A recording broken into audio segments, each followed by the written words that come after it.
Okay, I haven't got long to talk about this, so it'll be a very short video, but it might be a bit longer, maybe. So, moving all the dangly bits out of the way and not beating around the bush anymore, what it is, 1950, the Soviet Union decided to get greedy and look for the rest of the gold after the World War. Except for they were stealing from the Nazi Party, the Russian criminals. They formed the Soviet Union and locked in every single surrounding country so it could steal oil and gas from other bordering countries.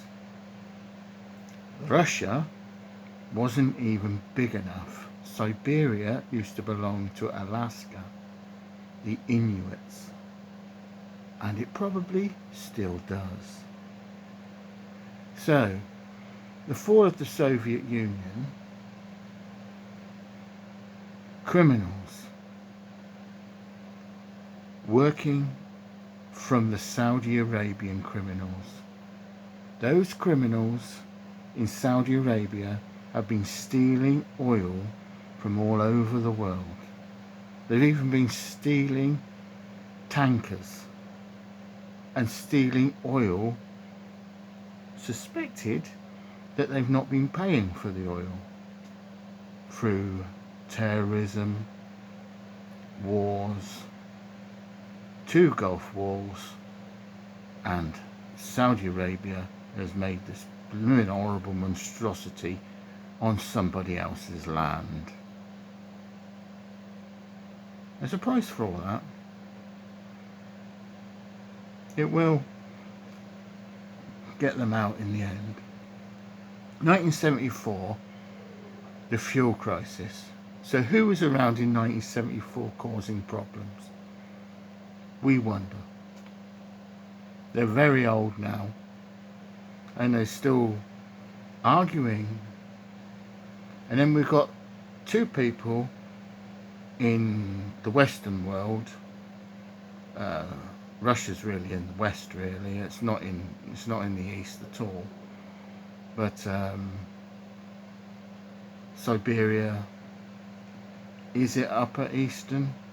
Probably, but it really belongs to Mongolia. And Mongolia was Cossack, and that was part of Persia. So here we are. All that from 1950 just to steal oil and gas. Aren't they talking about pipelines now? And other countries arguing the toss over who's going to take the pipeline?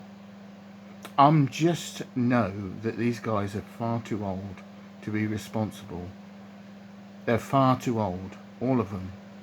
And it's about time we put some peaceful people into politics. And I don't want to see Donald Trump's son in politics. No politician stands in front of AI and pretends to be a country boy singer. That is ridiculous. He's not going to be a politician, is he?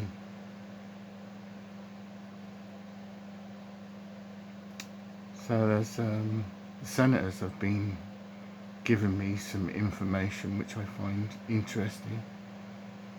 There are a few rogue answers. Now, I do want to talk about this impeachment. I've never known anybody to win an election that's been a criminal. Do you? I mean, what about that Biden guy? I mean, bloody hell. Everybody knows everybody, don't they? But I don't think he's impeached himself. I don't think Biden's impeached himself at all. And he's not a criminal. He isn't. He's a very good politician.